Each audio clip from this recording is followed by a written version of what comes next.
Hello दोस्तों, DK class में आपका बहुत बहुत स्वागत है। आज एक नए टॉपिक के साथ पुनः आए हुए हैं। इस टॉपिक में हम डिस्कस करेंगे एटॉमिक रेडियस के बारे में। तो आइए इसके बारे में समझेंगे कि एटॉमिक रेडियस होते क्या हैं जनरली। तो एटॉमिक रेडियस वो रेडियस होते हैं जो किसी भी दो एटमों के बीच के न्यूक्लियस का जो डिस्टेंस होता है वही हमारा एटॉमिक रेडियस कहलाता है। तो अगर इसको समझने के लिए हम समझें कि एटॉमिक रेडियस किस प्रकार से हम समझेंगे, तो मान लीजिए ये हमारा एटम दिया गया है। एक एटम ये है और दूसरा एटम ये दिया गया। ये दो एटम दिए गए हैं। इसका न्यूक्लियस यहाँ है और इनका न्यूक्लियस यहाँ है। इन दोनों न्यूक्लियस के जो बीच का डिस्टेंस होगा, इन दोनों न्यूक्लियस के बीच का जो डिस्टेंस होगा, यही डिस्टेंस क्या कहलाएगा? Atomic radius. क्या कहलाएगा? एटॉमिक रेडियस, जिसको आर से रिप्रेजेंट करेंगे। तो आप समझ गए होंगे कि एटॉमिक रेडियस होते क्या हैं जनरली। तो अगर इनके डिफिनेशन की बात की जाए तो डिफिनेशन भी यहाँ हम लिख लेंगे। तो आइए हम इसके डिफिनेशन के बारे में पढ़ते हैं कि क्या डिफिनेशन होगा इसका। तो आप यहाँ देख सकते हैं एटॉमिक रेडियस के बारे में हमने लिख दिया है। एटॉमिक रेडियस जिसको आर से रिप्रेजेंट करते हैं, तो यहाँ लिख देंगे, ब्रैकेट में आर लिख देंगे। तो यहाँ से डिफिनेशन देख लेंगे। The average distance between a nucleus, मतलब न्यूक्लियस के बीच का जो डिस्टेंस होगा, and the outer most electron usually measured as one half distance between two nuclei. यानी दोनों न्यूक्लियाई के बीच का जो हाफ डिस्टेंस होगा, उनके बीच का जो अंतर होगा, of an elements are called atomic radius. ये हो गए हमारे एटॉमिक रेडियस के डिफिनेशन। अगर बात की जाए कि एटॉमिक रेडियस किन कैरेक्टरों में इंक्रीज करता है और किन कैरेक्टरों में डिक्रीज करता है, तो अगर आप लेफ्ट टू राइट यानी पीरियड में लेफ्ट टू राइट चलते हैं, तो उन केसों में एटॉमिक रेडियस का मान क्या होता है? डिक्रीज करता है। क्या करता है? डिक्रीज कर जाता है। ठीक है। तो रेडियस के बारे में भी हमने इसके पहले एक स्ट्रक्चर के द्वारा समझाया भी था। तो स्ट्रक्चर के द्वारा भी आप समझ सकते हैं कि किस प्रकार से एटॉमिक रेडियस के बारे में हम समझेंगे। तो ये न्यूक्लियस ये है और दूसरे न्यूक्लियस की बात ये की जाएगी। ये हमारा दूसरा न्यूक्लियस है। इन न्यूक्लियस के बीच का जो डिस्टेंस होगा, ये क्या होगा? हमारा रेडियस कहलाएगा। क्या कहलाएगा? रेडियस कहलाएगा, जिसको हम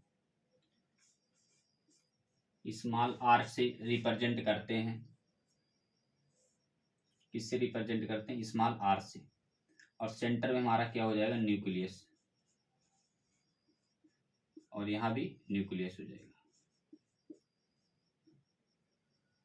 यहाँ भी क्या लिख देंगे? न्यूक्लियस। तो सेंटर में न्यूक्लियस, न्यूक्लियस के बीच का जो डिस्टेंस होगा वो क्या होगा? रेडियस होगा। अभी हमने बताया कि अगर आप चलते हैं ग्रुप में चलते हैं, अगर आप ग्रुप में चलते हैं, तो ग्रुप में चलने का मतलब है, अगर आप टॉप टू बॉटम चलते हैं, तो इन प्रकार से जो एटॉमिक रेडियस होगा वो क्या हो जाएगा? इंक्रीज हो जाएगा। क्या हो जाएगा? इंक्रीज कर जाएगा, बढ़ जाएगा। अगर आप लेफ्ट टू राइट चलते हैं, लेफ्ट टू राइट चलते हैं, तो उन केसों में एटॉमिक रेडियस जो होगा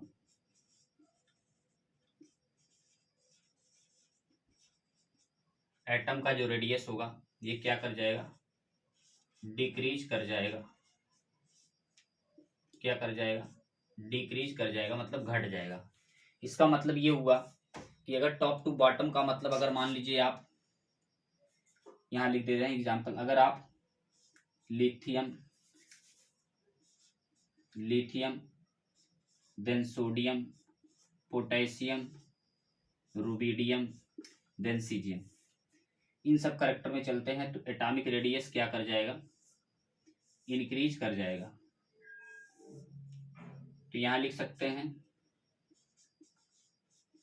increasing order of atomic radius, क्या लिख सकते हैं, increasing order of atomic radius. Atomic radius के साथ साथ कोवैलेंट करेक्टर भी इंक्रीज करता है। क्या करता है, कोवैलेंट करेक्टर भी इंक्रीज करेगा, है ना। तो यहाँ increasing order of covalent character भी लिख सकते हैं आप, कोवैलेंट करेक्टर, ठीक है।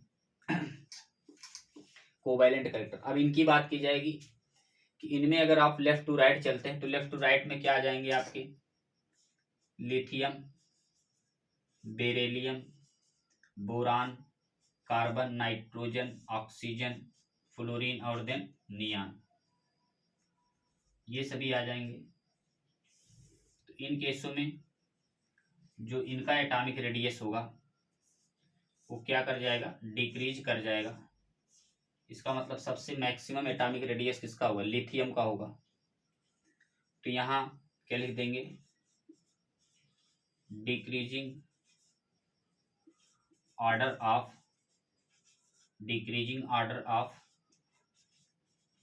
Atomic radius. तो इस प्रकार से क्या कर देंगे, एटॉमिक रेडियस के बारे में आप नोट डाउन कर लेंगे। आप शॉर्ट स्क्रीन ले सकते हैं, कैसे एटॉमिक रेडियस इंक्रीज कर रहा है, कैसे एटॉमिक रेडियस डिक्रीज कर रहा है। अगर इसके पॉइंट की बात करें तो पॉइंट में किस प्रकार से लिख सकते हैं, जो लिथियम का एटॉमिक रेडियस होता है वो 1.34 एंगस्ट्रॉम होता है। कितना होता है, 1.34 एंगस्ट्रॉम होता है। और अगर बात की जाए सोडियम के एटॉमिक रेडियस की तो 1.54 एंगस्ट्रॉम हो जाएगा। कितना हो जाएगा, 1.54 एंगस्ट्रॉम हो जाएगा। या पोटेशियम की बात करें तो 1.96 एंगस्ट्रॉम हो जाएगा। और साथ ही साथ अगर इसकी बात करें तो 2.11 यानी 11 एंगस्ट्रॉम हो जाएगा। अगर इसी के साथ साथ किसकी बात करें, इसी के साथ साथ अगर सीजियम की बात करें तो सीजियम में क्या लिख सकते हैं, 2.25 एंगस्ट्रॉम। तो इस प्रकार से आप देख रहे हैं 1.34, 1.54, 1.96, 2.11, ठीक है। एटॉमिक रेडियस क्या हो रहा है, इंक्रीज हो रहा है धीरे धीरे। तो lithium, sodium, potassium, rubidium then caesium, सबसे ज्यादा किसका एटॉमिक रेडियस हो जाएगा, सीजियम का। तो इस प्रकार से हम एटॉमिक रेडियस के बारे में समझ जाएंगे। अगर यही बात की जाए लिथियम से नियान तक की बात की जाए, किसकी, लिथियम से नियान तक की बात की जाए, सबसे कम एटॉमिक रेडियस किसकी होगी, नियान की हो जाएगी।